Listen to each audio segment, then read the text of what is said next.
Hello everyone, welcome back to my channel. This is Pramila Yadav. हम बात कर रहे हैं इंटेलिजेंस की। बुद्धि क्या होती है? बुद्धि एक सेट ऑफ कैपेबिलिटी होती है जो किसी भी मनुष्य को नई सिचुएशन में एडजस्ट करने के लिए, एब्स्ट्रैक्ट थिंकिंग करने के लिए, लॉजिकल थिंकिंग के लिए, रीजनिंग के लिए, अपनी सोसाइटी, अपने कल्चर, अपनी नेशनलिटी में एडजस्ट करने के लिए चाहिए होती है। जो इंटेलिजेंस है, इस पर बहुत सारे साइकोलॉजिस्ट ने काम किया, लेकिन सबसे पहले बुद्धि शब्द का जो यूज है वो किसने किया था?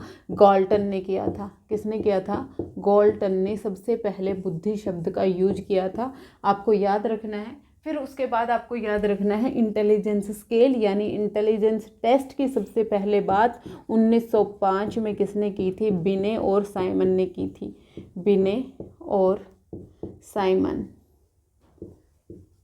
और साइमन ने 1905 में इंटेलिजेंस टेस्ट बनाया था। किसी भी मनुष्य की इंटेलिजेंस को मापने के लिए इन्होंने एक टेस्ट बनाया था। ये मानते थे कि जो इंटेलिजेंस है वो एक ही प्रकार की होती है।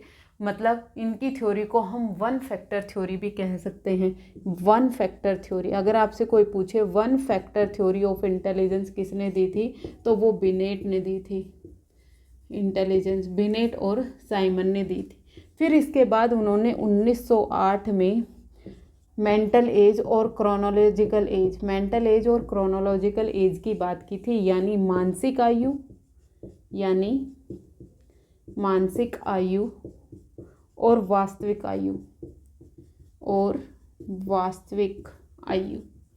वास्तविक आयु किसी भी बच्चे की बायोलॉजिकल एज होती है, यानी जन्म से लेकर अब तक बच्चे की उम्र कितनी है वो उसकी वास्तविक आयु होती है। और उसके अलावा जो मानसिक आयु है, यानी बच्चे का कॉग्निशन कितना डेवलप हुआ है, बच्चे के इंटेलेक्चुअल डेवलपमेंट कितना हुआ है, वो उसकी मानसिक आयु होती है। मानसिक आयु और वास्तविक आयु अगर बराबर होती है, यानी अगर MA = CA होती है, तो यानी वो बच्चा कैसा है? सामान्य है, एवरेज है। अगर मेंटल एज ज़्यादा है और क्रोनोलॉजिकल एज कम है, तो इसका मतलब क्या हुआ? वो बच्चा कैसा है? गिफ्टेड है, वो बच्चा प्रतिभाशाली है। वो कैसा है? प्रतिभाशाली है। और उसके अलावा अगर क्रोनोलॉजिकल एज ज़्यादा है और मेंटल एज कम है, तो इसका मतलब वो बच्चा कैसा है? रिटार्डेड है, मेंटल रिटार्डेड है, या फिर हम उसको क्या बोलेंगे? इंटेलेक्चुअल डिसेबल्ड है।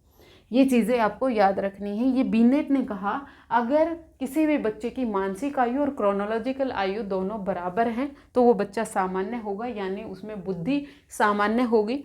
मेंटल एज अगर ज़्यादा है, यानी मानसिक आयु ज़्यादा है, और क्रोनोलॉजिकल एज कम है, यानी कम उम्र का बच्चा अगर ज़्यादा इंटेलिजेंस शो कर रहा है, तो वो बच्चा कैसा होता है? प्रतिभाशाली होता है। और अगर बच्चे की वास्तविक आयु तो ज़्यादा हो गई है, लेकिन उसमें जो कॉग्निशन है वो उस आयु से कम है, तो वो बच्चे कैसे होते हैं? मेंटल रिटार्डेड होते हैं, या फिर ID होते हैं, इंटेलेक्चुअल डिसेबल्ड होते हैं। जिन बच्चों का IQ लेवल 70 से कम होता है वो बच्चे ID की कैटेगरी में आते हैं, यानी इंटेलेक्चुअल डिसेबिलिटी की कैटेगरी में आते हैं। जिन बच्चों का IQ लेवल 70 से ऊपर होगा, 70 से 79 तक होंगे, ये बच्चे बॉर्डर लाइन होते हैं, ये सीमांत बच्चे होते हैं।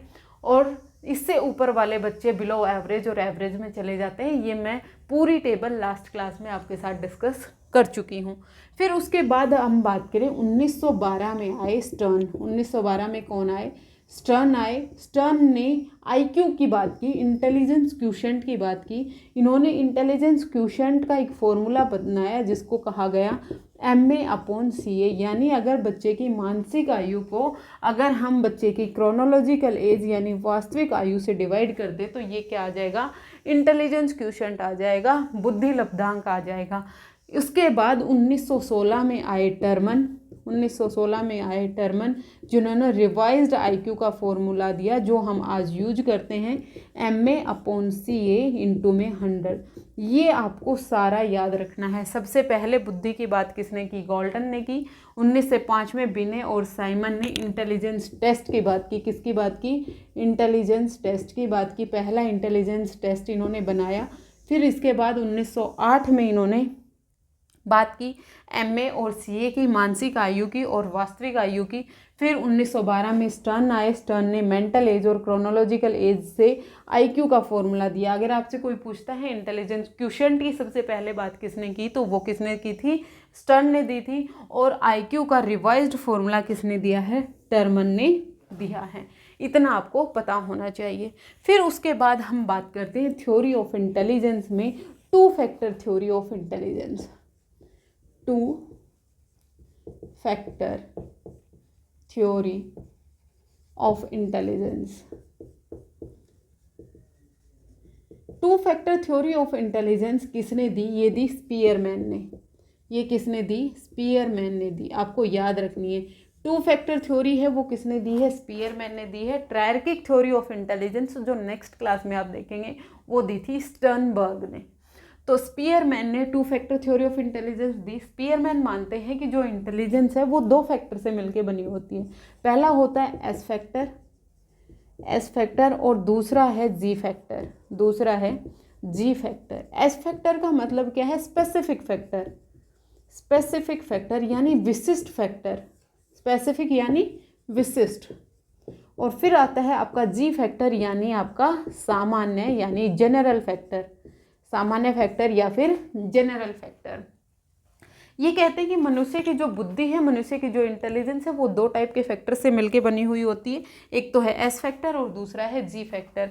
एस फैक्टर बहुत सारे होते हैं, मैनी होते हैं, बहुत सारे होते हैं। और जो जनरल फैक्टर होता है ये क्या होता है, ओनली वन होता है। सभी स्पेसिफिक फैक्टर से मिलकर एक जनरल फैक्टर बनता है। यानी स्पेसिफिक फैक्टर का मतलब क्या हो गया, एक स्पेसिफिक फैक्टर हो सकता है कि बच्चा मैथ्स में बहुत अच्छा है, तो वो एक स्पेसिफिक फैक्टर हुआ उसकी इंटेलिजेंस का। एक स्पेसिफिक फैक्टर है कि बच्चा साइंस में बहुत अच्छा है, ये दूसरा फैक्टर हो गया। एक स्पेसिफिक फैक्टर है कि वो म्यूज़िक में बहुत अच्छा है। एक स्पेसिफिक फैक्टर है कि वो स्पोर्ट्स में बहुत अच्छा है। ये अलग अलग किसी एक स्पेसिफिक क्षेत्र में जो बच्चे की इंटेलिजेंस है वो स्पेसिफिक फैक्टर आती है। और जब हम इन सभी स्पेसिफिक फैक्टर्स को मिला देंगे तो वो क्या बन जाएगा, इन सब को मिलाने के बाद एक जनरल फैक्टर बन जाता है। क्या बन गया, जनरल फैक्टर बन गया।